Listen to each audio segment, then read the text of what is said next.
Dzień dobry. Jesteśmy na lotnisku w Krakowie. Jest sporo ludzi, ale bardzo szybko dzisiaj przeszliśmy kontrolę bezpieczeństwa, 5 minut i trzeba było ubrać buty, bo sprawdzali co tam jest i już jesteśmy przy bramce. I lecimy szurać do Francji, Marsylia i okolice. Na urodziny taki prezent dostałem. Fajnie będzie.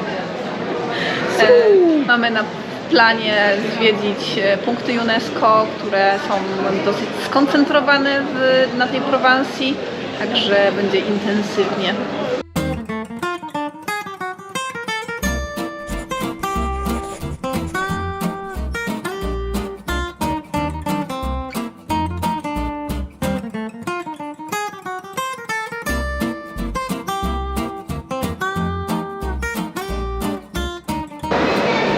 Wylądowany i cisza, nie ma wiatru.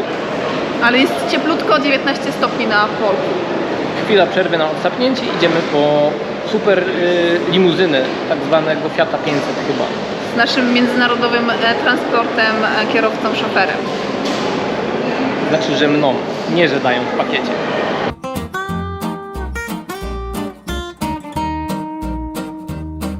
My już obok wypożyczalni. Taka fura, taka. Idziemy dalej. Zaraz zobaczymy, co dostaniemy. O, może ten czarny. Ładny. Oto ten.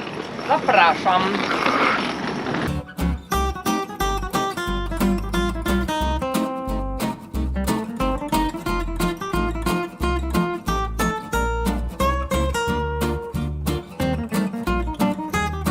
Jesteśmy w miejscowości Saint-Gilles.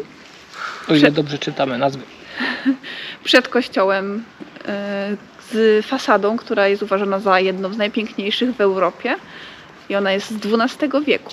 Wpisana na listę UNESCO, bo jest to fragment należący do drogi świętego Jakuba, którymi sobie pielgrzymi już od dawnych czasów podróżowali i się zatrzymywali tutaj.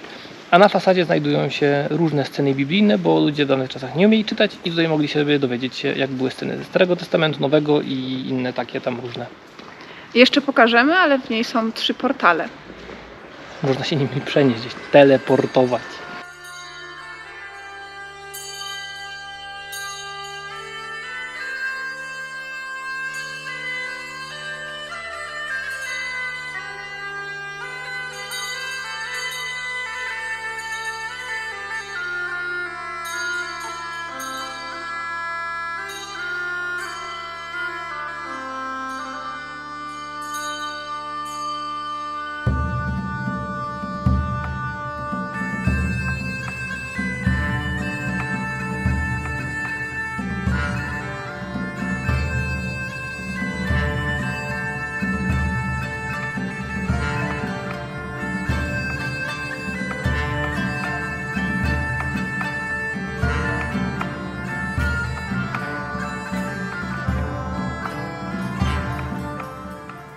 Właśnie wlazłem na jakąś klatkę schodową, gdzie jest ciemno i nie wiem, gdzie idę.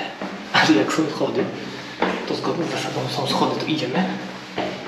Więc idziemy. Wow, jakieś napisy oryginalne jeszcze. Zarąbiście.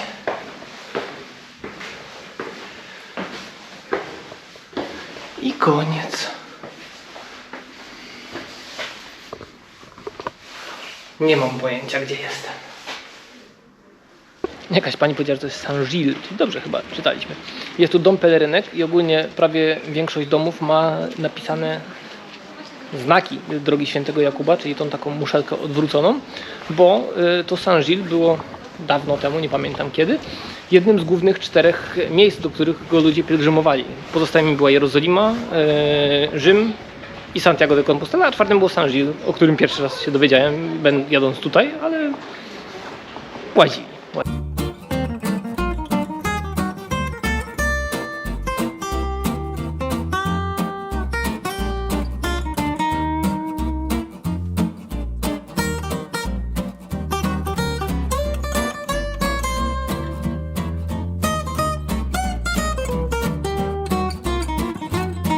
Po walce z lokalnym parkingiem podziemnym udało się zaparkować gdzieś. Nie działają oznaczenia czerwone, zielone, więc żeśmy zaparkowali, gdzie było miejsce. ale jeszcze nie płacimy, więc nie wiem jak. Musimy się orientować co i gdzie. A idziemy szukać kwadratowego domu. Chcieliśmy sobie nagrać coś, ale już jest za późno, bo jest 17:45 i zamykają właśnie o 18:00 i jest ostatnie wejście, więc nie wiem. To jest środek, tak wygląda. Ja się odsunę. A zaraz pokażemy na zewnątrz i powiemy coś więcej. Co to jest? Jesteśmy w nim. Przed świątynią z zerowego wieku, która została wybudowana dla Gajusza i Lucjusza. To byli synowie Marka Agrypy, przybrani wnukowie Oktawiana Augusta, czyli pierwszego cesarza rzymskiego. Świątynia jest z 10 roku naszej ery, więc już ma ponad 2000 lat. Jest otoczona kolumnami. I nie udało nam się wejść do środka, bo byliśmy za późno. Ale i tak nie ma tam za dużo. Jest puste pomieszczenie, którego w sumie nic nie ma. I jest pisana na listę UNESCO od zeszłego roku. Taka bardzo ładna, najlepiej zachowana rzymska świątynia na świecie chyba. Idziemy naokoło. I w sumie standardowo, jak to z takim naszym nieprzygotowaniem bywa, zapomniałem powiedzieć, że nazwa tego czegoś to jest Maison Carrée, o ile dobrze wymawiam po francusku, co znaczy po prostu kwadratowy dom. I nie jest to zbyt skomplikowane, bo w sumie środek jest faktycznie kwadratowy, tylko ma ładne kolumienki z przodu. Ale ładnie wygląda. No, szkoda, że środek taki trochę w sumie nic, bo podobno jakieś tam jest muzeum, które mają jakąś prezentację, ale no, nie udało nam się zapać. Nie żałuję, że nie zwiedzamy w środku. Wystarczy z zewnątrz popatrzeć.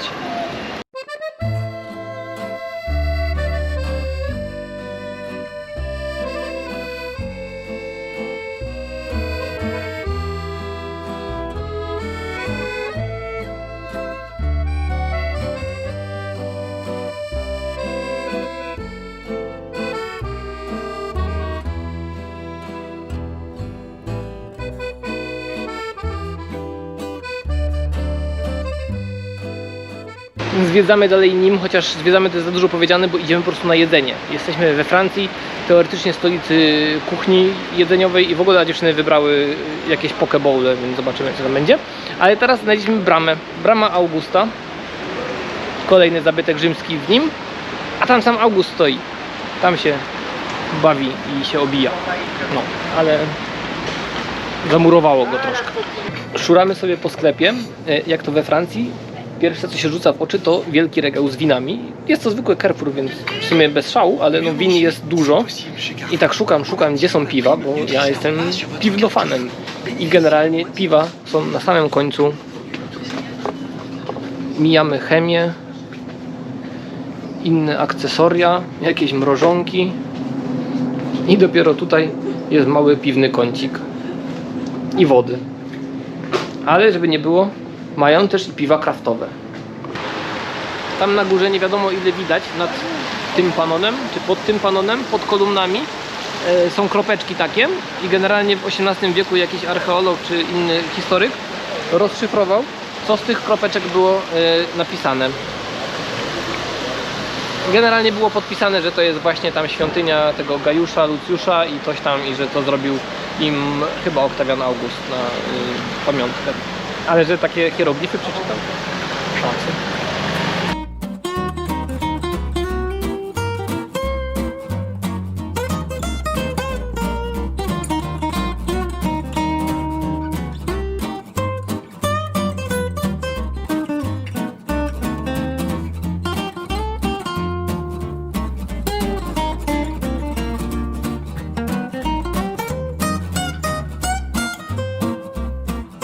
Samochód zaparkowany.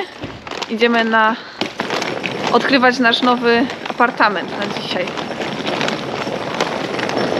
Okazuje się, że wchodzimy głównym wejściem, do którego prowadzą takie drzwi, które na pierwszy rzut oka w ogóle nie wyglądały na to, że będą używane, a jednak są tutaj kody. Będziemy się dostawać. Czy zapach? Jaki numer? 4. Dlaczego? Zazwyczaj na górze, no. Tak standardowo mamy na górze. Czuć tu Prowansję. To jest zbliżenie. O, 4 jest tutaj. Otwarte. O! O, jeszcze wyżej.